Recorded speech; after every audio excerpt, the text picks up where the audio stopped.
Very good morning all my dear students, this is Pradyumn और आज हम स्टार्ट करने वाले हैं lecture number 23 chapter number 2 of business studies.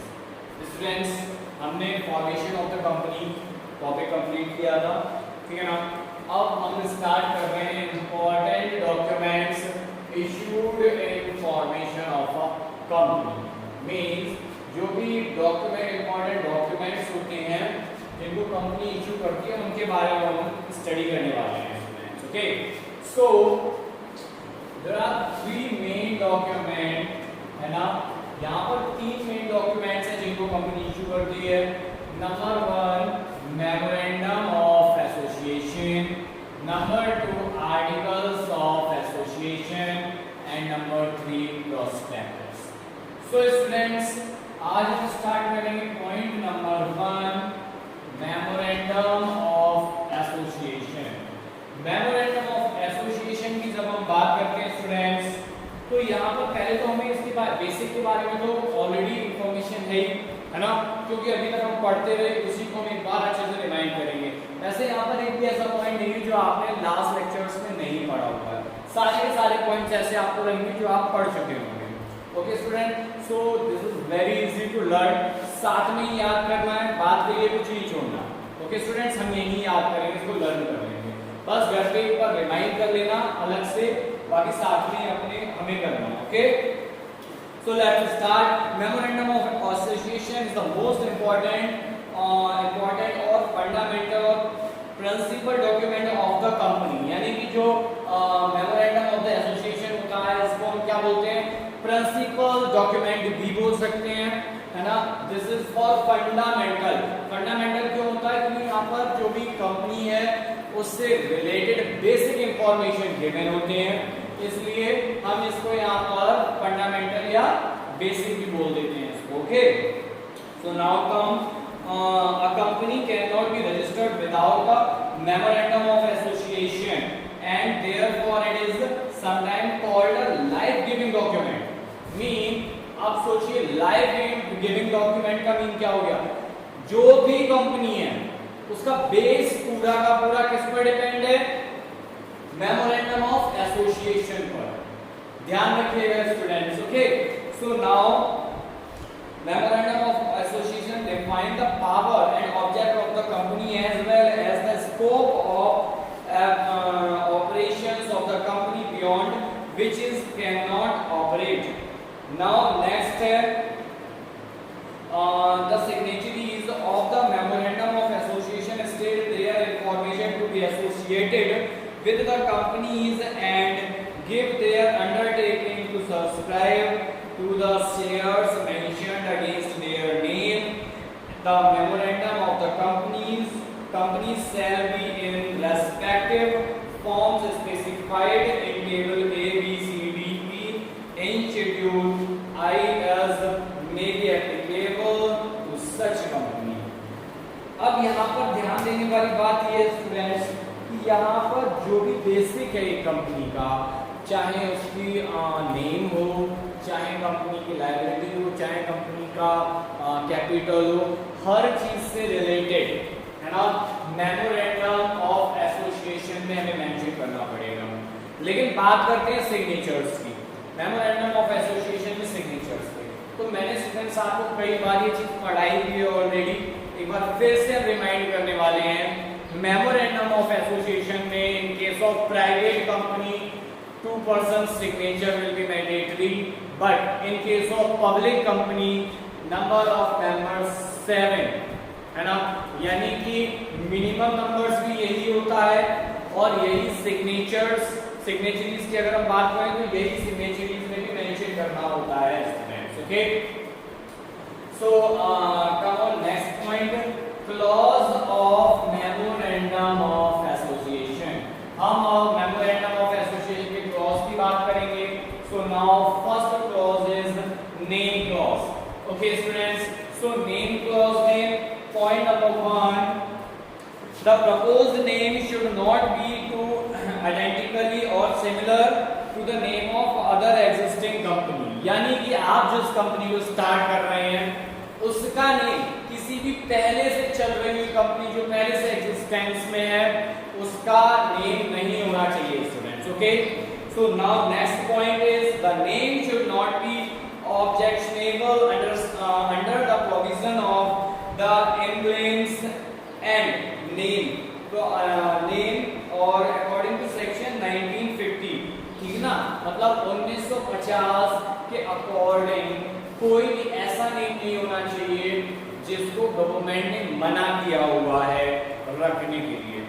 Next point है The name should not mislead the public, ऐसा name नहीं होना चाहिए जो भी पब्लिक है, सोसाइटी है, उसको मिसलीड करे, यानी कि उसको मिसगाइड करे, ऐसा नाम नहीं होना चाहिए जिसमें पब्लिक को कंफ्यूज रहे। नेक्स्ट पॉइंट है the name should not include the word cooperative, यानी कि कोऑपरेटिव जो वर्ड है वो इंक्लूड कंपनी के नेम में नहीं होना चाहिए। रीजन, क्योंकि ऑलरेडी हमारे पास कोऑपरेटिव सोसाइटी हमने रीड किया हुआ है, कोऑपरेटिव सोसाइटी में जो भी कंपनी होगी उसमें हम कोऑपरेटिव वर्ड यूज करते हैं, cooperative society word. Okay students, now next point the name should not convey any link with the government department और लोकल अथॉरिटी। नेम ऐसा नहीं होना चाहिए कि जो भी किसी भी गवर्नमेंट डिपार्टमेंट से या किसी भी लोकल अथॉरिटी से लिंक करता हुआ फील हो, यानी कि ऐसा नेम नहीं रखा जाए जो लगे कि हाँ ये गवर्नमेंट की कोई ऑर्गेनाइजेशन है, ठीक है ना स्टूडेंट्स।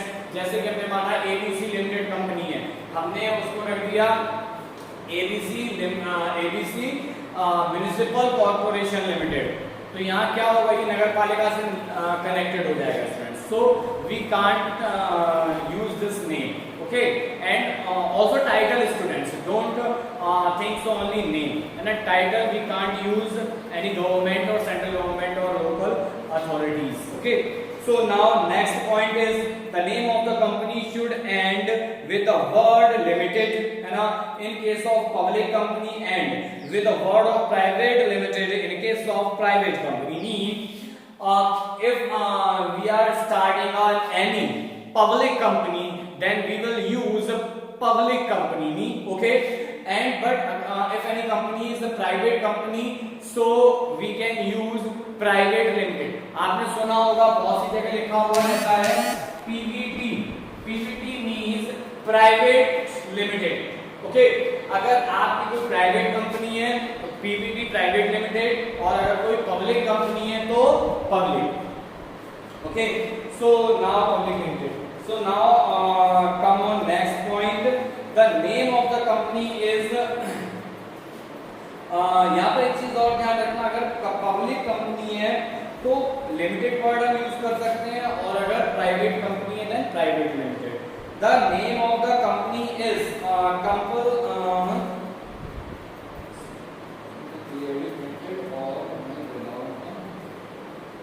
हमारी जो भी कंपनी है उसका नेम क्लियरली प्रिंटेड होना चाहिए, और प्रिंट कहाँ कहाँ होता है ना, जैसे हमारे जहाँ हेड ऑफिस है वहाँ प्रिंट होना चाहिए, कोई भी डॉक्यूमेंट है ऑफिशियल लेटर हेड है उस पर प्रिंट होना चाहिए, है ना, कोई भी अगर गोडाउन है वहाँ प्रिंट होना चाहिए, कोई भी हमारी पैकेजिंग है वहाँ प्रिंट होना चाहिए, क्लियरली प्रिंट होना चाहिए। So now next point is registered office clause.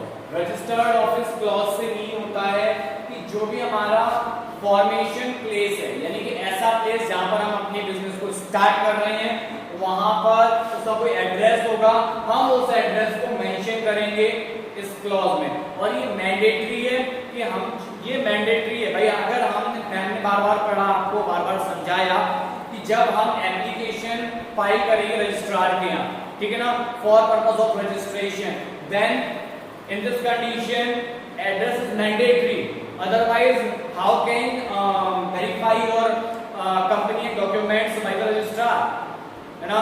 यानी कि अगर रजिस्ट्रार के यहाँ हम एड्रेस नहीं मेंशन करेंगे, प्रूफ नहीं देंगे, in this situation है ना, registrar can't verify your company and he will not register in the registrar's register, okay।